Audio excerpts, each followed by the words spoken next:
आपको ये जरूर जानना चाहिए कि स्पाइसेस न सिर्फ हमारे खाने को टेस्टी बनाते हैं बल्कि इंसेक्ट्स एंड पेस्ट को भी हमारे किचन से दूर रखते हैं। और अधिकतर फूड कंपनीज के लोगों में रेड एंड येलो कलर का यूज इसलिए होता है क्योंकि साइंटिफिकली ये कलर्स हमारे भूख को बढ़ाते हैं। और आपके बगल वाला दुकानदार आपको एक 10 रुपए का लेस बेचकर सिर्फ 1 ही रुपए कमाता है। और क्या कभी आपने ये सोचा है कि सारी कंट्रीज में अलग अलग फूड आइटम्स के इतने अलग अलग प्राइसेस का क्या राज है? लेस को इंडिया में लेस और इंग्लैंड में वॉल्कर्स क्यों कहा जाता है? ओके, तो अभी हमें ऐसे ही बहुत सारी इंटरेस्टिंग फूड फैक्ट्स के बारे में जानना है, तो चलो जल्दी से वीडियो को स्टार्ट करते हैं। नंबर 1, एक बार एक इंडियन ऑस्ट्रेलिया गया तो उसे किसी भी दुकान पर लेस जैसी कोई भी चीज नहीं दिख रही थी। बट जब एक ऑस्ट्रेलियन फ्रेंड उसके घर पर आया था तो उसने लेस को खाकर बोला था कि भाई ये तो मेरा भी फेवरेट है, हमारे यहाँ भी इसे काफी खाया जाता है। ढूंढते ढूंढते उसने जब नेट पर सर्च किया तो उसे पता चला कि इंडिया में जहाँ इन लेस को चिप्स कहा जाता है वहीं ऑस्ट्रेलिया में इस सेम ब्रांड के सेम चिप्स को स्मिथ्स कहा जाता है। और सिर्फ यही नहीं बल्कि इजिप्ट में तो ये चिप्सी एंड यूके में वॉल्कर्स के नाम से जाना जाता है। और जरा सोचने वाली ये बात है कि इतनी मेहनत करके और टीवी पर इतने सारे एड्स डालकर ये कंपनी वाले अपना इतना बड़ा ब्रांड नेम बनाते हैं तो उसे सारे ही कंट्रीज में सेम क्यों यूज नहीं करते हैं? ओके, तो देखो इसके पीछे कई रीजंस हैं। लाइक डिफरेंट रीजन के डिफरेंट फूड टेस्ट को ज्यादा लाइक करना। पर जो सबसे मेन रीजन होता है ना, वो होता है मेन कंपनीज का रीजनल कंपनीज के साथ पार्टनरशिप। अगर रीजनल कंपनी ओरिजिनल कंपनी के ब्रांड नेम से मान जाए तो फिर सब सही रहता है। बट वहीं अगर नहीं माने तो फिर दोनों ही कंपनीज के सहमति के साथ एक नया नाम चुना जाता है। और यार कितना भी नाम चेंज हो जाए सारी ही जगह लेस की कंडीशन यही होती है।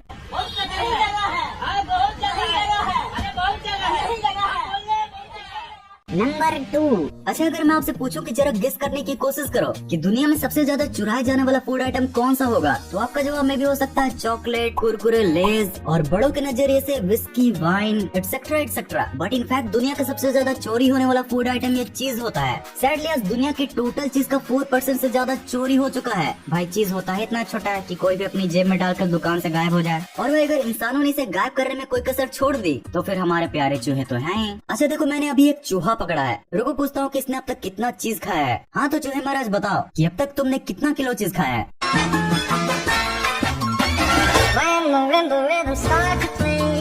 नंबर 3, अगली बार जब आप किसी मैकडोनल्ड्स के रेस्टोरेंट में जाना तो सामने खड़े एम्प्लॉय को जरूर से रिस्पेक्ट देना, क्योंकि आईआईटी एंड नीट की तरह ही बहुत ज्यादा चांसेस है कि वो भी इसी तरह का कंपटीशन फेस करके यहाँ तक पहुँचा है। ओके, तो ज्यादा बात घुमाए बिना मैं आपको एक डेटा बताता हूँ। तो 2011 के डेटा के अनुसार जब मैकडोनल्ड्स ने 50,000 लोगों के लिए जॉब निकाली तो पता है उसके लिए कितने लोगों ने अप्लाई किया था? पूरे 10 लाख से भी ज्यादा लोग, जिसमें सिलेक्शन तो पहले 50,000 का ही होने वाला था बट फिर 62,000 लोगों का कर दिया गया। अब एम्प्लॉयज की संख्या बढ़ने के बावजूद भी अगर हम इसके सिलेक्शन रेट को देखें तो ये 6.2% के तकरीबन आता है, जो कि वर्ल्ड फेमस हार्वर्ड के 7% से भी कम है। चलो अब आपको लगे हाथ मैकडोनल्ड्स का एक और अमेजिंग फैक्ट बताता हूँ। क्या आपको पता है कि अगर बर्गर किंग्स के 30% भी सेल्स डाउन हो जाए तो उनको बहुत बड़ा सदमा लगेगा। वहीं अगर मैकडोनल्ड्स के 50% भी सेल्स डाउन हो जाए फिर भी उसका कुछ ऐसा रिएक्शन होगा।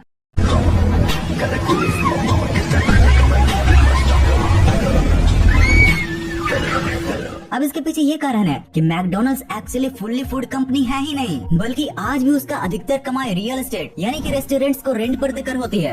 एक्चुअली में अगर कोई दुकानदार मैकडोनल्ड्स का फ्रेंचाइजी खरीदना चाहता है तो मैकडोनल्ड्स सबसे पहले दुकान को ही खरीद कर उस दुकानदार को लीज पर देगा एंड देन आफ्टर उसके बाद अपनी फ्रेंचाइजी। अब दुकानदार को फूड से प्रॉफिट वाली तो रॉयल्टी मैकडोनल्ड्स को देनी ही है, साथ ही हर महीने एक तरीके से उसके रेंट भी भरनी है।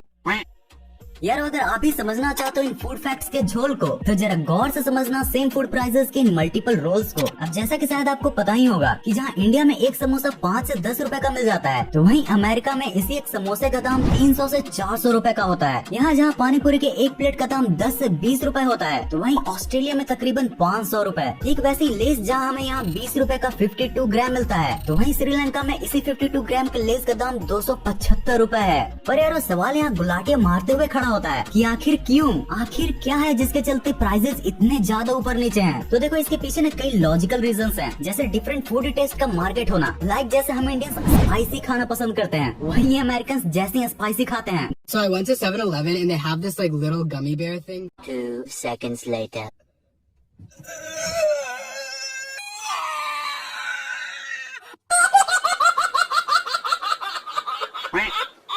अब दूसरा रीजन है मटेरियल्स की कमी। लाइक जैसे हमारे यहाँ स्पाइसेस बहुत जल्दी मिल जाता है वहीं अमेरिका जैसे फॉरेन कंट्रीज इनको भारत से मंगाते हैं। और तीसरा और सबसे मेन रीजन है इन्फ्लेशन रेट, मतलब महंगाई की गति। तो जैसा कि आप लोग जानते ही होंगे कि अभी श्रीलंका में महंगाई की क्या हालत है और इसी वजह से लेस वहाँ पर इतना महंगा है। नंबर 6। एक बार जब सुंदर पिचाई को दो ऐसे गूगल एम्प्लॉय के बारे में पता चला था जो गूगल की बनाए इमोजी का मजाक उड़ा रहे थे, तो उन्होंने उन दोनों को अपने ऑफिस में बुलाकर उस मजाक का कारण पूछा था। शुरुआत में तो वो मना करने लगे कि सर मेरा ऐसा कोई मतलब नहीं था, बट जब सुंदर पिचाई ने इस बात पर जोर दिया तो उन्होंने बताया कि सर हमारे गूगल इमोजी के बर्गर में सबसे पहले बन आता है, then cheese and then patty, lettuce and bun. But असली बर्गर ऐसा नहीं होता सर। असली बर्गर में सबसे पहले बन के बाद पैटी एंड देन चीज होता है और फिर उसके बाद लास्ट में लेटिस एंड बन। सरप्राइजिंगली सुंदर पिचाई को ये फीडबैक बहुत पसंद आया, जिसके बाद इस बर्गर के इमोजी को ठीक किया गया। आगे चलकर उन एम्प्लॉयज ने ये भी बताया कि कैसे गूगल की बियर की इमोजी भी काफी गलत है और फिजिक्स के बेसिक लॉ को फॉलो न करते हुए आधे भरे मग में ही ऊपर से झाग निकल रहा है, जिसके बाद उस बियर वाले इमोजी में उस बियर को पूरा भरा गया। गाइस लिटरली ये सुंदर पिचाई वाली अपने काम के प्रति डेडिकेशन है, हम सबको भी जरूर से अपनानी चाहिए। मतलब भाई इतने स्मॉल डिटेल्स को भी उन्होंने नहीं मिस किया। वाओ। तो यार अगर आपको ये वीडियो पसंद आई हो तो इस वीडियो को लाइक जरूर